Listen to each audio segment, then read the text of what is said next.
ভাইরা আমার, তোমরা আমার উপর বিশ্বাস আছে? আমি প্রধানমন্ত্রিত্ব চাই না, আমরা দেশের মানুষের অধিকার চাই।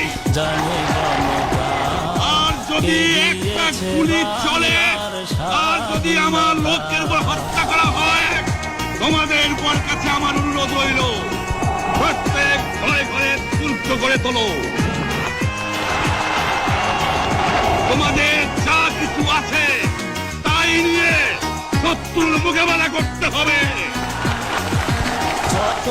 এবং জীবনের স্তরে রাস্তাঘাট যা যা আছে সব কিছু আমি যদি হুকুম দেবার নাও পারি, তোমরা বন্ধ করে দেবে।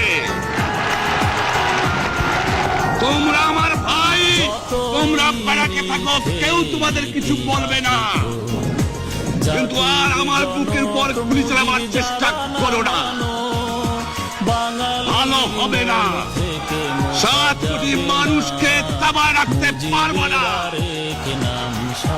আমরা যখন মরতে শিখেছি তখন কেউ আমাদের দবাতে পারবে না। এ পর্যন্ত আমার এই দেশের মুক্তি না হবে, আপনার ট্যাক্স বন্ধ করে দেওয়া হলো, কেউ দেবে না। তবে অনুরোধ করছি, আপনারা আমাদের ভাই, আপনারা দেশকে একেবারে জাহান্নামে ধ্বংস করে দিয়েন না। জীবনে আর কোনোদিন আপনাদের মুখ দেখা দেখি হবে না। যদিও আমরা শান্তিপূর্ণভাবে আমাদের ফয়সালা করতে পারি, তাহলে অন্তপক্ষে ভাই ভাই হিসেবে বাস করার সম্ভাবনা আছে।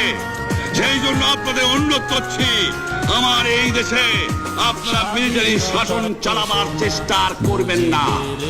দ্বিতীয় কথা, প্রত্যেক গ্রামে, প্রত্যেক মহল্লায়, প্রত্যেক ইউনিয়নে, প্রত্যেক সাব ডিভিশনে আওয়ামী লীগের নেতৃত্বে সংগ্রাম পরিষদ গড়ে তোলো এবং তোমাদের যা কিছু আছে তাই নিয়ে প্রস্তুত থাকো।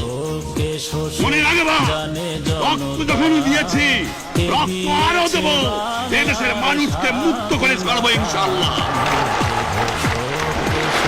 এবারে সংগ্রাম আমাদের মুক্তির সংগ্রাম, এবারে সংগ্রাম স্বাধীনতার সংগ্রাম।